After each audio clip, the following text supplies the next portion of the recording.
Hi and welcome to this channel. My name is Nico.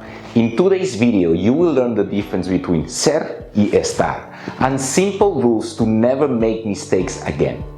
This video comes with a set of subtitles in Spanish, English, French and Bahasa Indonesia. Make sure to activate them and switch between them for a better learning experience.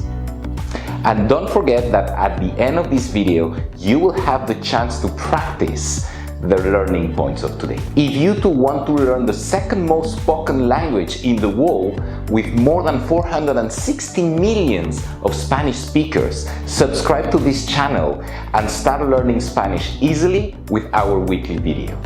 Are you ready? Let's get started.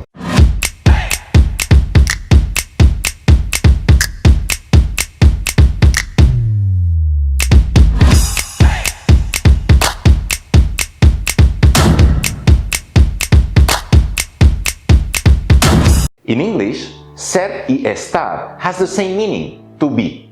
However, we are using them in different situations. Ser is used to tell the time, the day, or the date.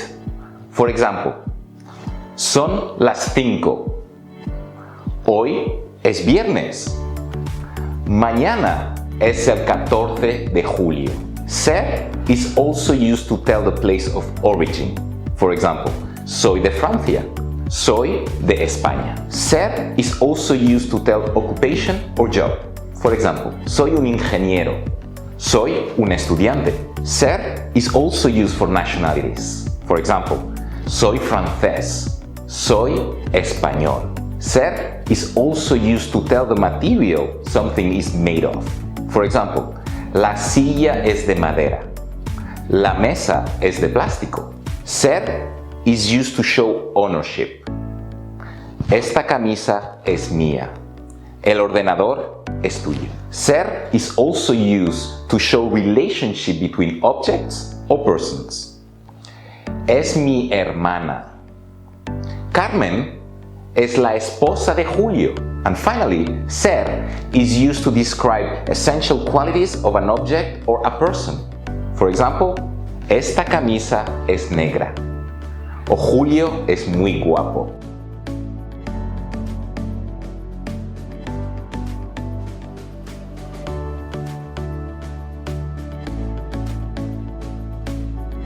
Estar is used for locations. For example, mi casa está en Yakarta. Estoy en un concierto. Estar is used to tell a state or condition. For example, estoy contento.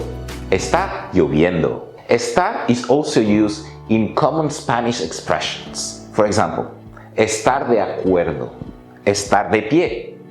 And finally, estar is used in progressive tenses. For example, estoy comiendo, está caminando.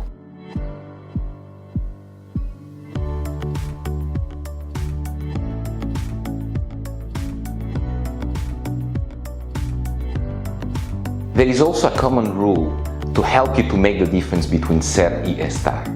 Ser is commonly used for something that is permanent, and estar is actually something that is temporary. Now is your turn to practice ser y estar. Fill the gaps in the following screen.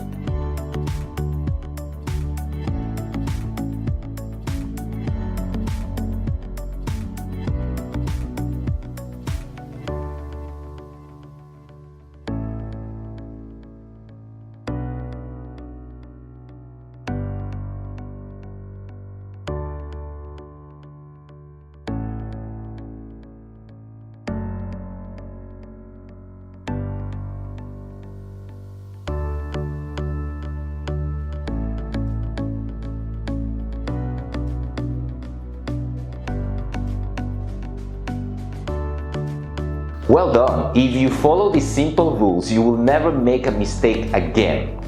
In our next video, we will learn how to conjugate ser y estar. If you want to learn Spanish easily and become fluent in Spanish, do not forget to subscribe to this channel, because you will have new videos every week helping you to learn this beautiful language. If you would like to request a specific lesson, please leave me a comment on the comment section below and I will make sure to create a video for you. Mi nombre es Nico y hasta la vista.